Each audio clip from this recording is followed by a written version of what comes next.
ॐ श्रीब्रह्मा पुराणम् अथ षष्टितमोऽध्यायः।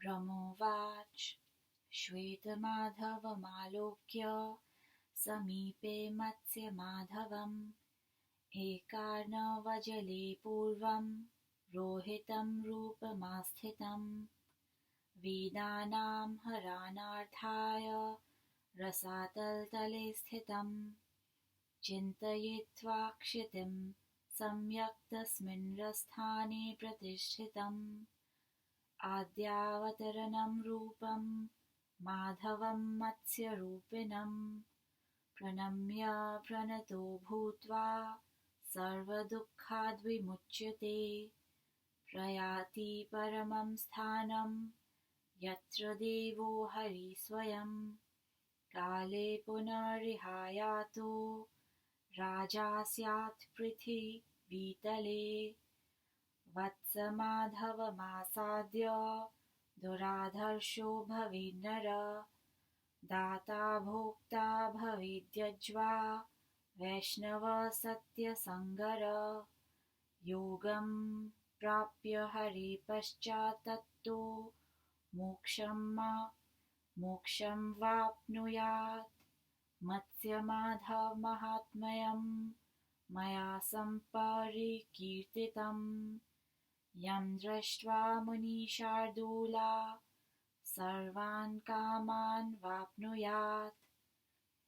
मुनय ऊचु भगवन् श्रोतुमिच्छामो मार्जनं वरुणालये क्रियते स्नानदानादि तस्याशेषफलं वद। ब्रह्मोवाच शृणुध्वं मुनिशार्दूला मार्जनस्य यथाविधि भक्त्या तु तन्मना भूत्वा सम्प्राप्य पुण्यमुत्तमम् मार्कण्डेय हृदि स्नानं पूर्वकाले प्रशस्यते चतुर्दश्यां विशेषेण सर्वपापप्रणाशनम् तद्वत् स्नानं समुद्रस्य सर्वकालं प्रशस्यते पौर्णमास्यां विशेषेण हयमेधफलं लभेत् मार्कण्डेयवटं कृष्णं रोहिणेयं महोदधिम् इन्द्रद्युम्नसरश्चैव पञ्चतीर्थविधि स्मृता पूर्णिमा ज्येष्ठमासस्य ज्येष्ठार्क्षं यदा भवेत् तदा गच्छेद्विशेषेण तीर्थराजं परं शुभम् कायवाण्डमानसै शुद्धस्तद्वभावो नान्यमानस सर्वद्वन्द्वविनिर्मुक्तो वीतरागो विमत्सर कल्पवृक्षवटं रम्यं तत्र स्नात्वा जनार्दनं प्रदक्षिणं प्रकुर्वीत त्रिवारं सुसमाहिता यं दृष्ट्वा मुच्यते पापात् सप्तजन्मसमुद्भवात् पुण्यं चाप्नोति विपुलं गतिमिष्टां च भो द्विजा तस्य नामानि वक्ष्यामि प्रमाणं च युगे युगे यथासङ्ख्यं च भो विप्रा कृतादिषु यथाक्रमम् वटं वटेश्वरं कृष्णं पुराणपुरुषं द्विजा वटस्यैतानि नामानि कीर्तितानि कृतादिषु योजनं पादहीनं च योजनार्धं तदर्धकम् प्रमाणं कल्पवृक्षस्य कृतादौ परिकीर्तितम् यथोक्तेन तु मन्त्रेण नमस्कृत्वा तु तं वटं दक्षिणाभिमुखो गच्छेद्धन्वन्तरशतत्रयम् यत्रासौ दृश्यते विष्णु स्वर्गद्वारं मनोरमम् सागराम्भसमाकृष्टं काष्ठं सर्वगुणान्वितं प्रणिपत्य ततस्तम्भो परिपूज्य ततः पुनः मुच्यते सर्वरोगाद्यस्तथा पापैर्ग्रहादिभिः उग्रसेनं पुरा दृष्ट्वा स्वर्गद्वारेण सागरं गत्वा चम्यशुचिस्तत्र ध्यात्वा नारायणं परम् न्यसेदाष्टाक्षरं मन्त्रं पश्चाद्धस्तशरीरयोः ॐ नमो नारायणायेति यं वदन्ति मनीषिणः किं कार्यं बहुभिर्मन्त्रैर्मनोविभ्रमकारकैः ॐ नमो नारायणायेति मन्त्रसर्वार्थसाधकः आपो नरस्य सुनुत्वान्नारा इतिह कीर्तिता विष्णोस्तास्त्वयनं पूर्वं तेन नारायण स्मृतः नारायण परा वेदा नारायण परा द्विजा नारायण परा यज्ञा नारायण परा क्रिया नारायण परा पृथ्वी नारायण परं जलं नारायण परो वह्निर्नारायण परं नभः नारायण परो वायुर्नारायण परं मनः अहंकारश्च बुद्धिश्च उभे नारायणात्मके भूतं भवं भविष्यं च यत्किञ्जलिजीवसंज्ञितं स्थूलं सूक्ष्मं परं चैव सर्वं नारायणात्मकम्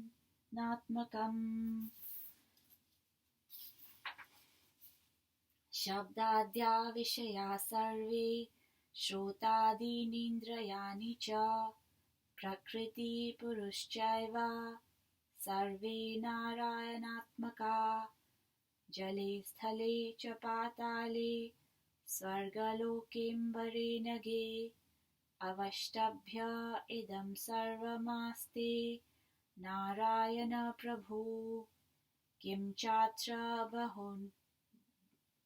किं चात्र बहुनोक्तेन जगदेच्चा चराचरं ब्रह्मादिस्तम्भपर्यन्तं सर्वं नारायणात्मकं नारायणात् परं किञ्चिन्नेह पश्यामि भो द्विजा तेन व्याप्तमिदं सर्वं दृश्यादृश्यं चराचरम् आपोहायतनं विष्णु स च एवाम्भसाम्पति तस्मादप्सु स्मरे नित्यं नारायणमघापहं स्नानकाले विशेषेण चोपस्थाय जले शुचि स्मरे नारायणं ध्यायेद्धस्ते काये च विन्यसेत् ओंकारं च नकारं च अंगुष्ठे हस्तयोन्यसेत्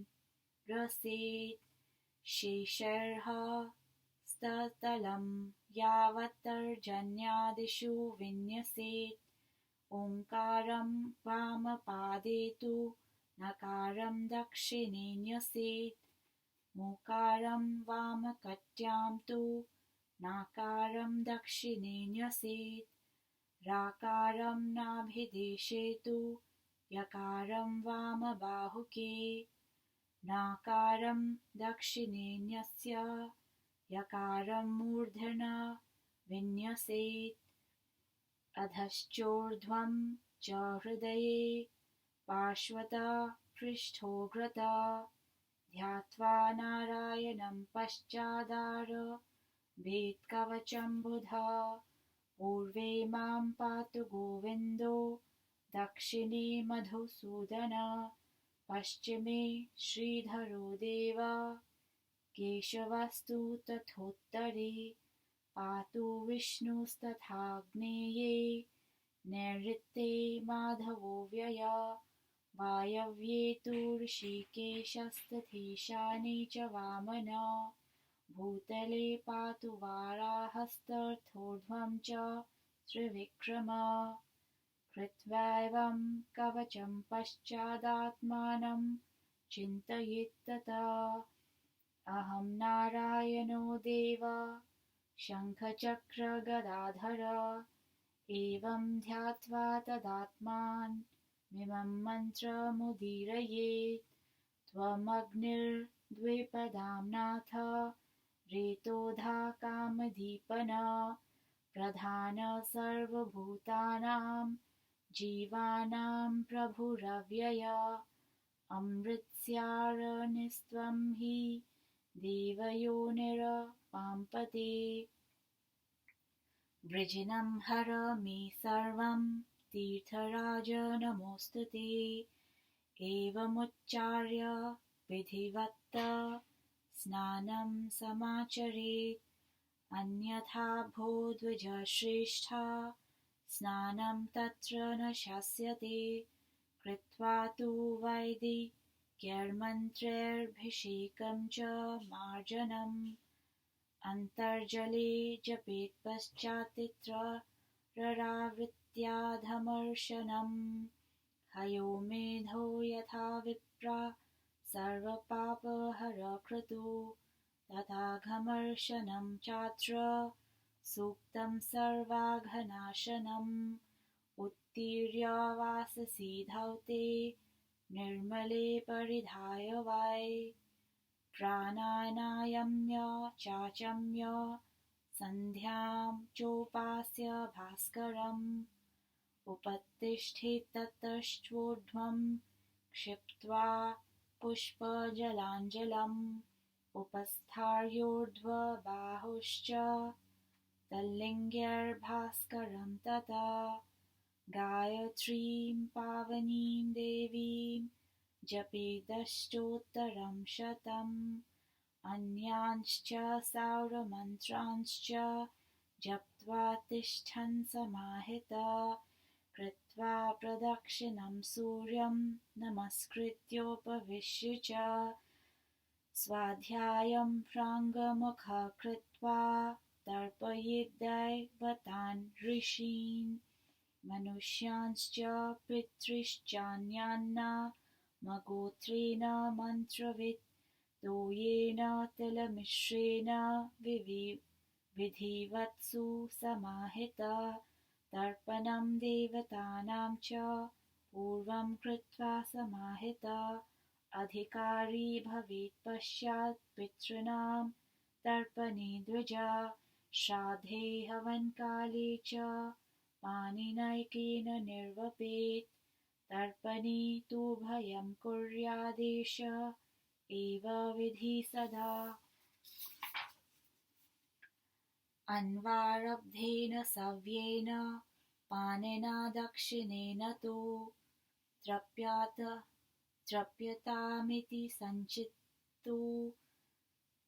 तृप्यतामिति सिञ्चेत्तु नाम गोत्रेण वाग्यत कायस्थैर्यस्थे लैर्मोहात् करोति पितृतर्पणम् तर्पितास्तेन पितरङ्गस्त्वङ्ग मांसुरेधारस्थिभिः अङ्गस्थैर्न तिले कुर्याद्देवता पितृतर्पणम् रुधिरं तद्भवत्येतोऽयं प्रदाता किल्बिषी भवेत् भूम्यां यद्दीयते तोयं दाता चैव जले स्थिता वृथा तन्मुनिशार्दूला नोपतिष्ठति कस्यचित् स्थले स्थित्वा जले यस्तु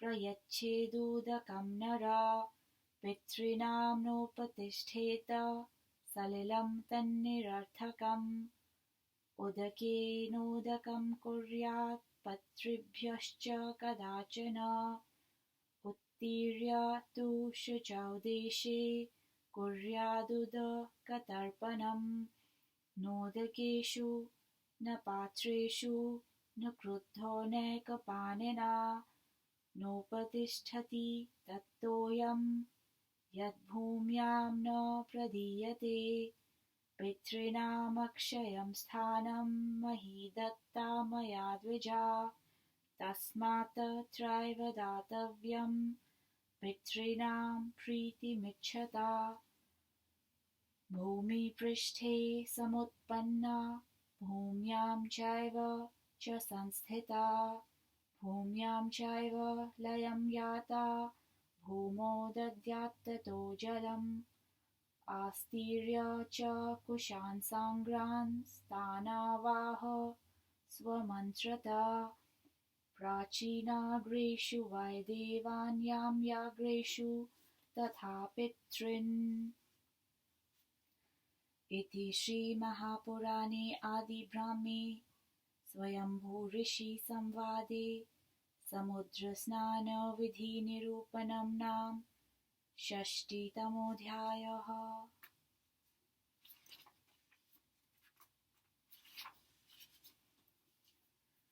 ब्रह्मा कहते हैं, पूर्व काल में एक अर्णव जल में जिन्होंने रोहित मत्स्य का रूप धारण किया तथा वेद उद्धार्थ जो रसातल में स्थित थे तथा जिन्होंने पृथ्वी को पुनः उसके स्वस्थान पर प्रतिष्ठित किया, वही प्रभु का प्रथम मत्स्य रूपी अवतार था। वे ही आद्यावतार मत्स्य रूपी माधव इन श्वेत माधव के पास स्नान विशेष में प्रतिष्ठित थे। श्वेत माधव का दर्शन करके उनके प्रतिष्ठा स्थान का सम्यक रूप से चिंतन करने तथा उनको प्रणाम करने से मानव सर्वदुख रहित होकर अंत में इस लोक में जाता है जहाँ हरि विराजित हैं। पुण्यक्षय होने पर वह मर्त्यलोक में आकर पृथ्वी पर राज पाता है। इन मत्स्य माधव का लाभ करके लोग दुराघर्ष हो जाते हैं तथा दाता भोक्ता यज्वा वैष्णव तथा सत्य प्रतिज्ञ हो जाते हैं। तदनंतर वैष्णव योग का सहारा लेकर मोक्ष लाभ करते हैं। ये मैंने मत्स्य माधव महात्म्य कहा।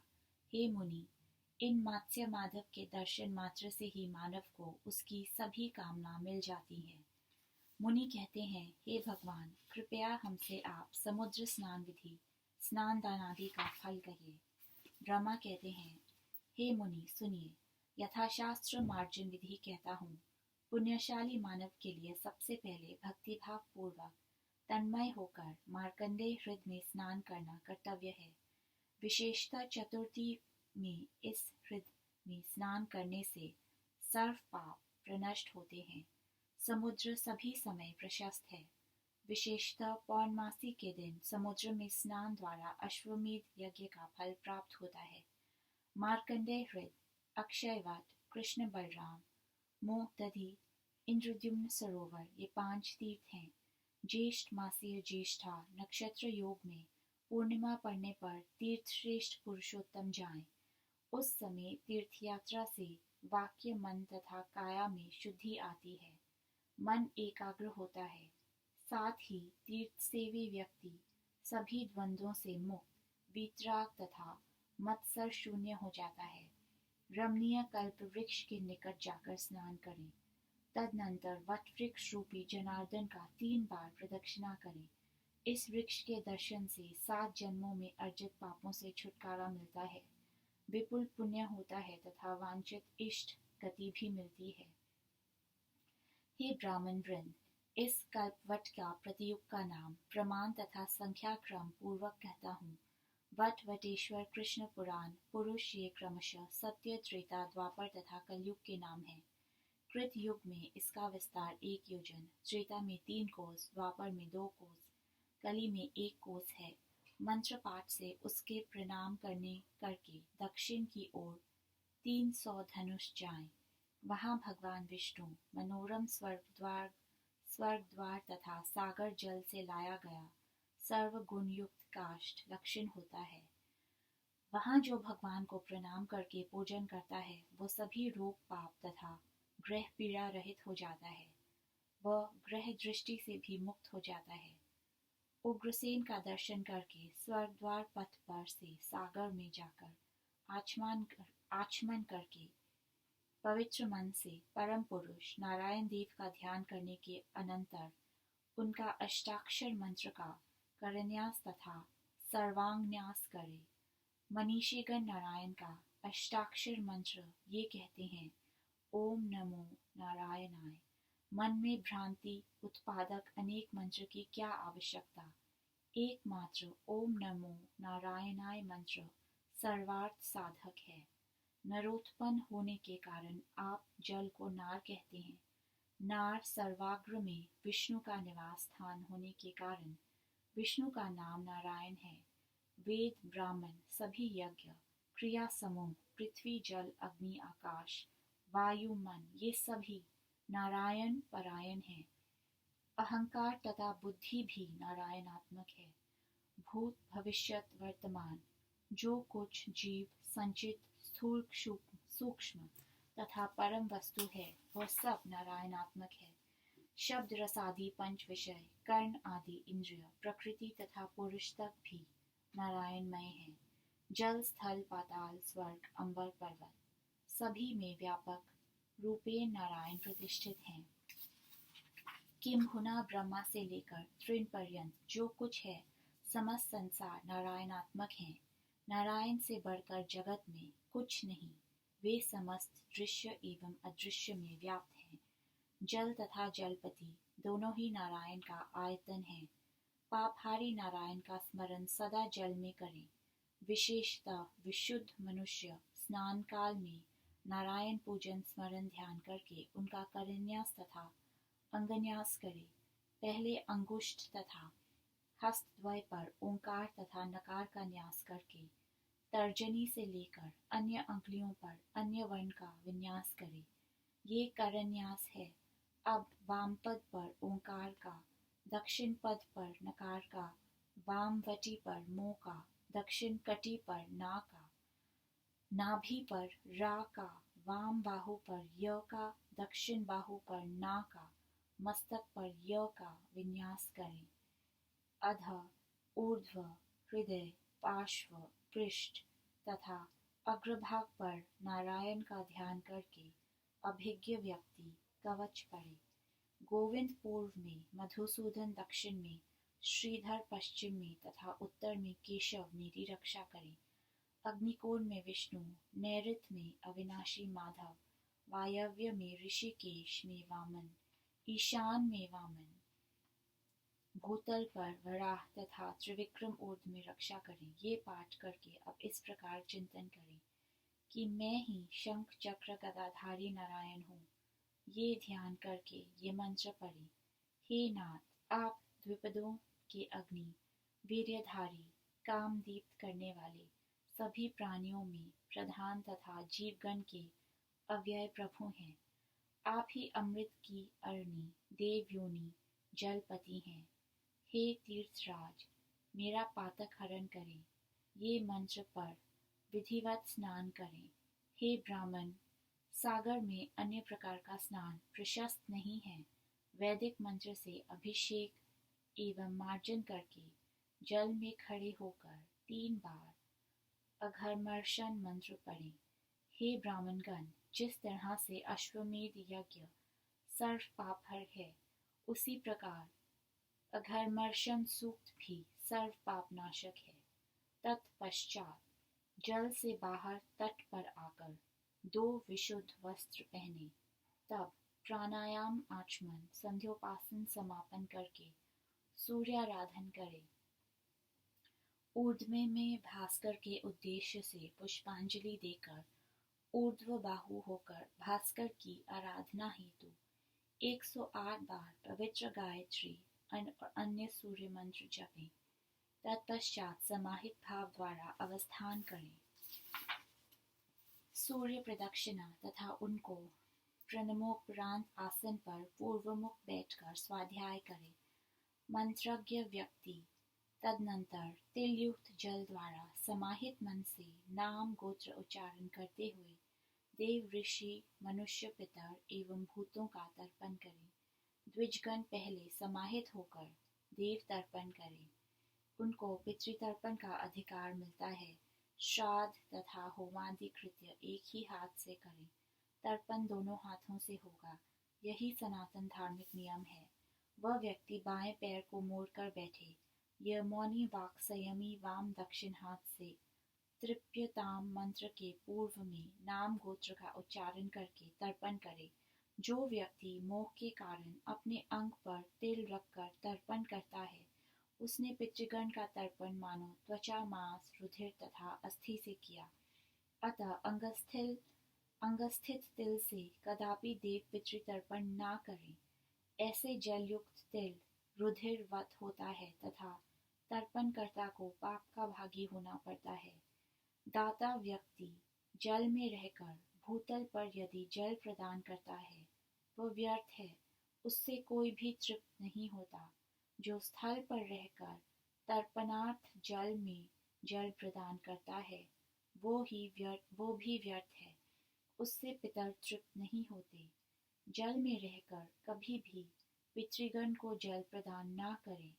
पवित्र तट पर जल तर्पण करें। क्रोधित होकर एक हाथ से जल में अथवा पात्र में तर्पण जल ना छोड़ें। जो तर्पण जल पृथ्वी पर नहीं दिया जाता वह बेकार है, ये उद्दिष्ट पितरों को नहीं मिलता। मैंने पृथ्वी को ही पितरों के तर्पणार्थ अक्षय स्नान रूपेण दिए।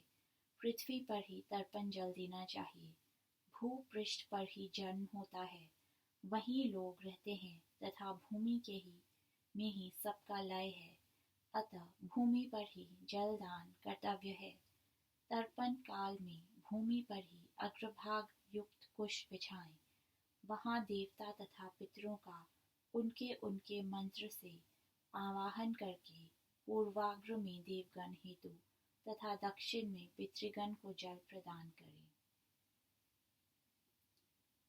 षष्ठीतम अध्याय समाप्त।